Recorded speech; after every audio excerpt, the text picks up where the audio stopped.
All right, good morning, everybody. Joe Van Doren here, and welcome to our virtues pick for today. Um, you know, I'm sitting here. I'm just thinking. I forgot to turn these lights on. Let's see if that works better. Hold on.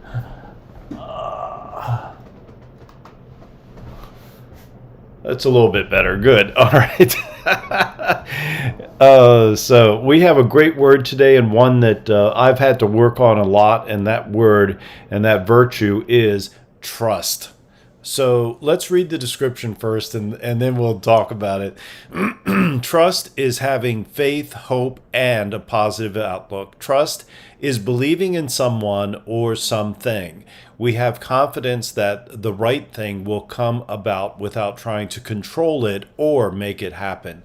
We trust others to do what they say they will do and give them the space to be trustworthy. Sometimes it is difficult to trust when life brings painful experiences. Trust is being sure in the depths of our being that there is some gift or learning in everything that happens. We move confidently with the flow of life, gathering strength from adversity. We know we are never alone.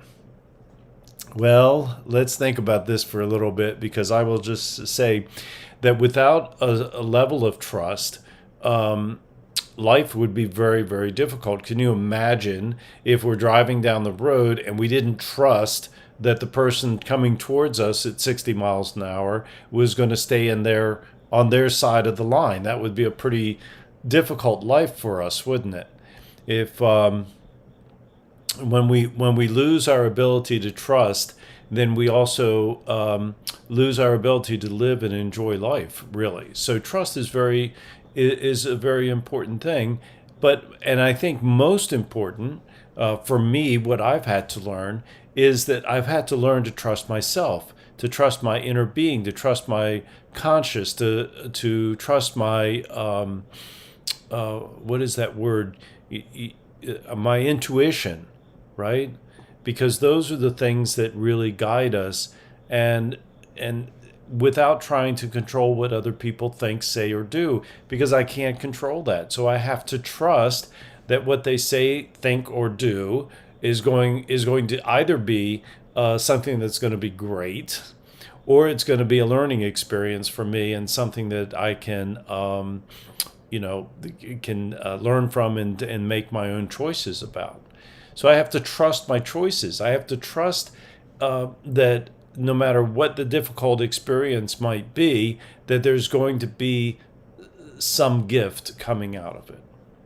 So that's real easy to say when things are going smoothly, much harder to do when things aren't going so smoothly, right? And I think, that one of the things that happens with parents, and I know it happens because it's happened with me, is our kids do something that we didn't expect them to do, and we lose a certain amount of trust. And we used to talk to our students about that all the time. If you want to drive when you're 16, you better start building the trust in your parents' trust in you right now. When you're 8, 9, 10, 11, 12, right? So, and they would get that point. They would understand it when it was put that way. But as a parent, we have to trust our kids too. Trust that they are going to make choices, and trust that they're going to see what the consequences bring if we allow that to happen. There's a thought about that in the parenting side of it that has always been of interest to me, because I know this was another one of those mistakes. I always think about how I wish I could go back and have a do-over on some things, right? And there were times, that would come up when I knew the kids had done something, or had done something that was kind of, shall we say, against the rules of the house.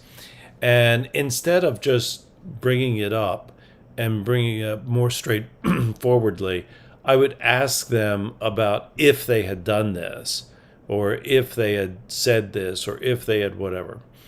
And basically, I was setting them up to lie to me.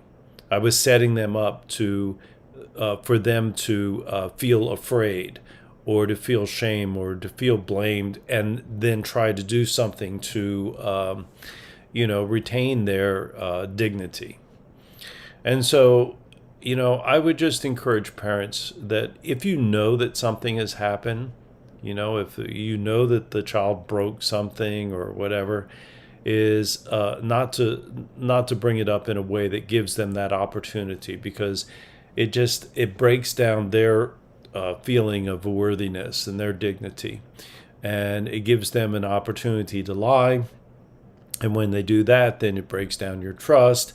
And so it's much better to have a more straightforward conversation about what has happened. And and when we can do that on a regular basis, I think that helps. But trust is something, when I think about it for myself, I think about the need. It's very easy for me to not trust. And maybe that's true for a lot of people. I don't know. But I do know that, I have found myself sometimes looking for things that have happened to kind of make me continue to believe what I've thought. So, do you trust and have faith in your partner? Do you have faith in your employees? Do you trust and have faith in other things? And really, it's about having that faith and that hope and that positive outlook that it speaks of here, that someone or something is going to happen in the right way.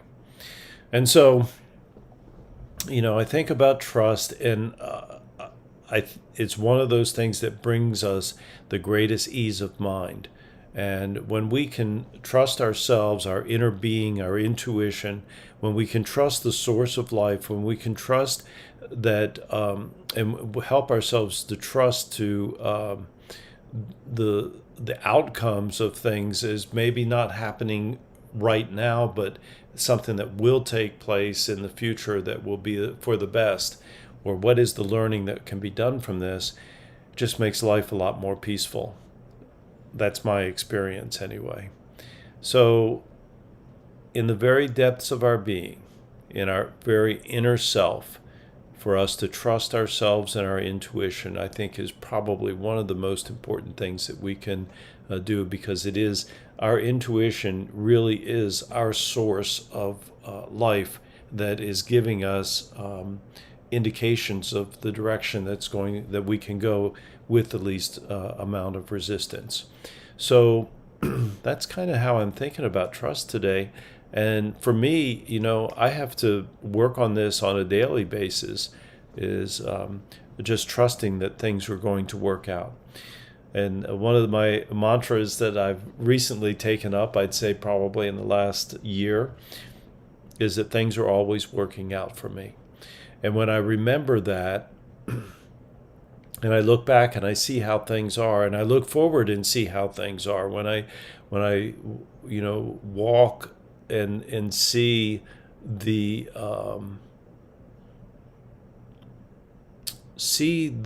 things that are working out, the things that I had hoped for that have come true, and not focusing on the things that are negative, it just makes me feel so much better. So I just encourage you to just ask yourself from time to time, what is it that I need right now? Is it trust? And if it's trust, then talk to yourself about that. I don't know. That's how I've been able to work it out. So thank you very much for being here. If you enjoy our Virtues Picks every day, I would like to encourage you to go to our YouTube channel and subscribe and like the lives that we're doing. And we're going to continue to work on other things that we're going to bring forth for parents. Build your trust in your kids, and I was thinking about, just forgot that I had not talked a little bit about parenting and building trust with kids. But kids learn to trust. They have it immediately with us, right? They trust their parents, and it only breaks down when we're not honest with them. And so I just encourage that, getting them to learn to trust and to know that they can trust themselves and you is critical to them growing up to be successful and happy. So thank you very much for being here. And until next time, keep practicing the virtues and the 4 C's of successful families, and that is clarity, communication, consistency, and community. Maybe I'm doing this a little too early this morning. I don't know. So thank you for being here. Until next time.